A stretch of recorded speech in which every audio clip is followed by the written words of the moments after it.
Kingdom Come is a game which tried many ambitious things and it failed in most of them. However, it has a cult following due to its niche appeal. What is more, it takes market niche which isn't being catered to. Game can be worth coming back due to its focus on story, but overall it is one of those games which will rapidly fade away when competition for this niche arrives. Apologies for poor video quality.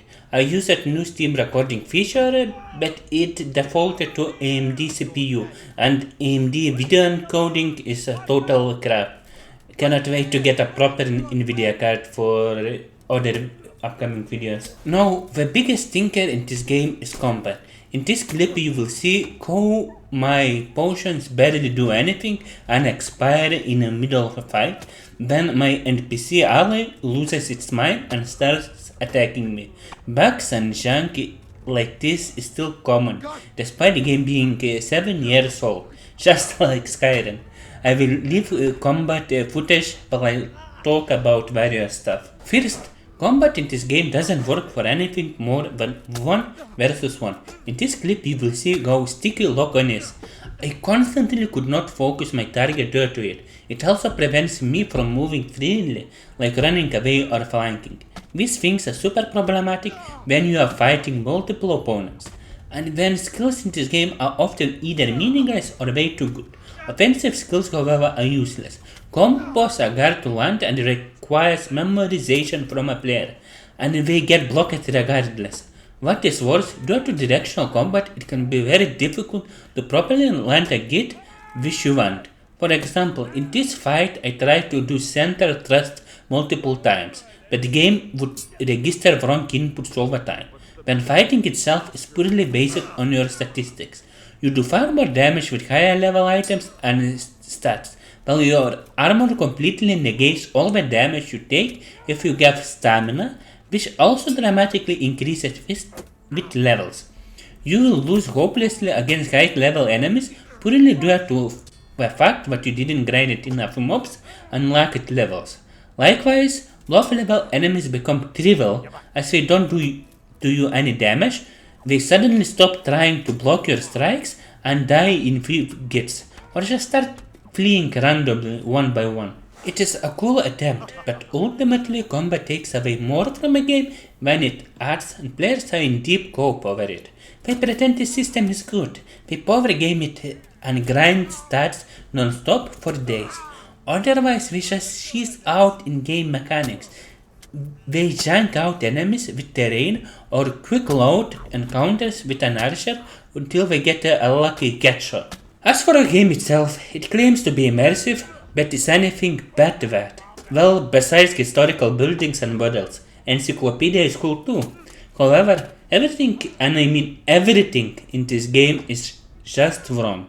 Villages in this game are tiny. They ought to be a lot bigger even by medieval standards. When they have way too many merchants, villages didn't have that. Traders would gather in a bazaar and travel through countryside with their goods. It is a giant missed opportunity in this game.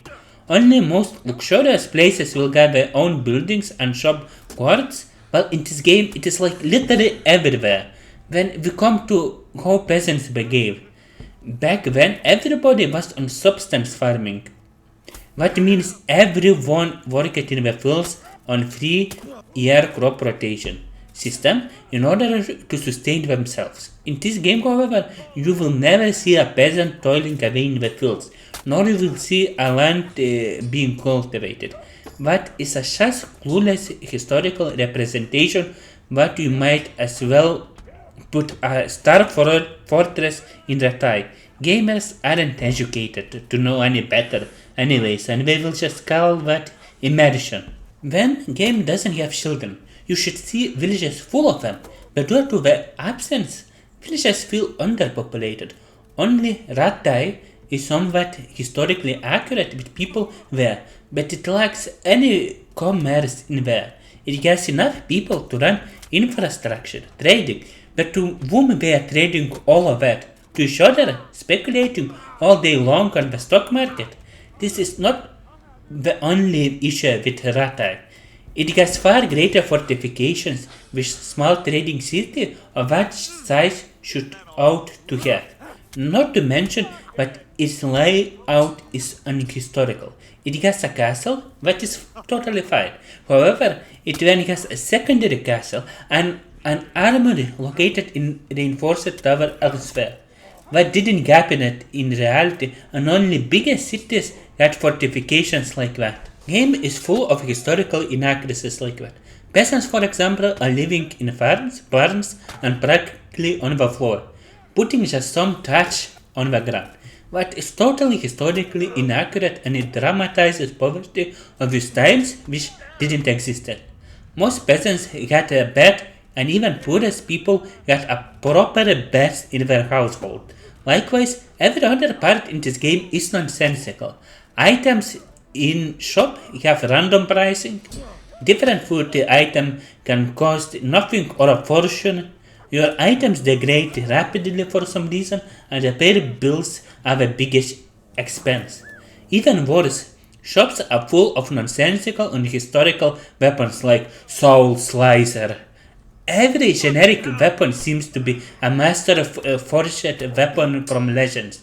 So much for my immersion. You will be running in this game with this Excalibur. Game tends to look nice, but it is heavily dated graphically. Terrain needs far better anti-aliasing on this thick vegetation.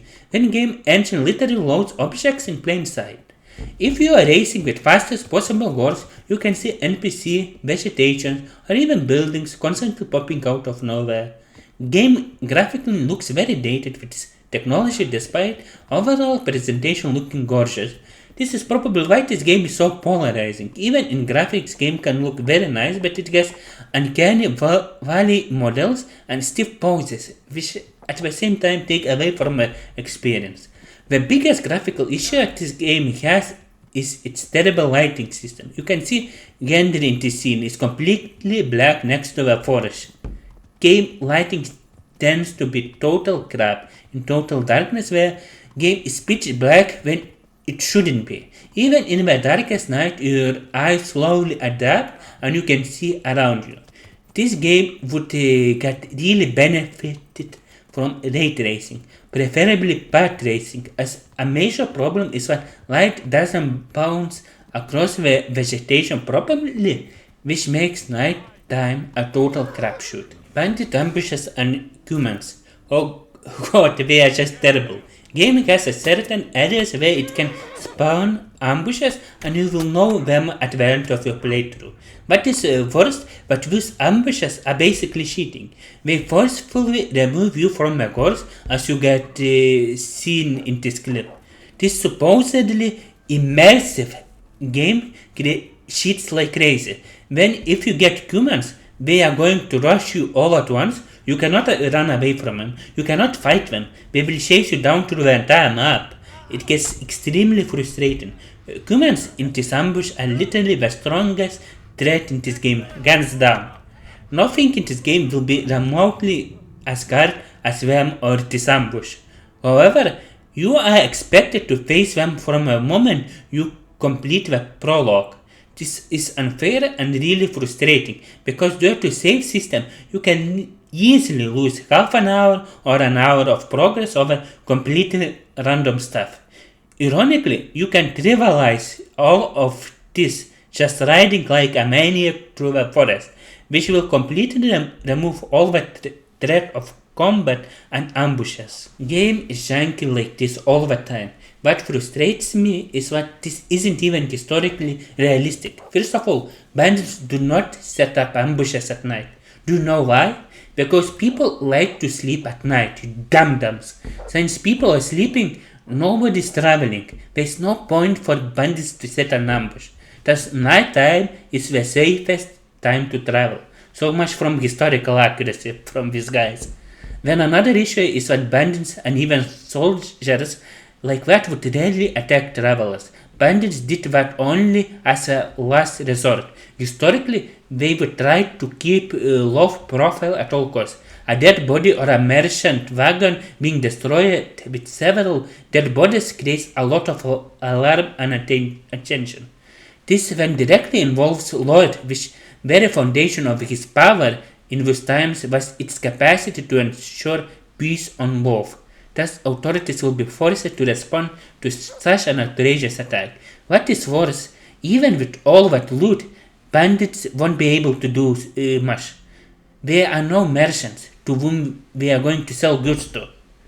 It is it is also would be immediately obvious that they stole them and they are going to be arrested too. This is why historically bandits would establish unofficial tolls and exhort travelers to pay road taxes. Getting ambushed by bandits meant that you are going to pay them a small tax. They would also be incredibly risk averse, as they would risk too much than attacking armored and armed people. They would most often just avoid them and prey on the weakest people. This is how Volt works. These people get a grip with reality, go outside and touch some grass. If you think that this is in any way realistic representation of what it means to deal with bandits in those times.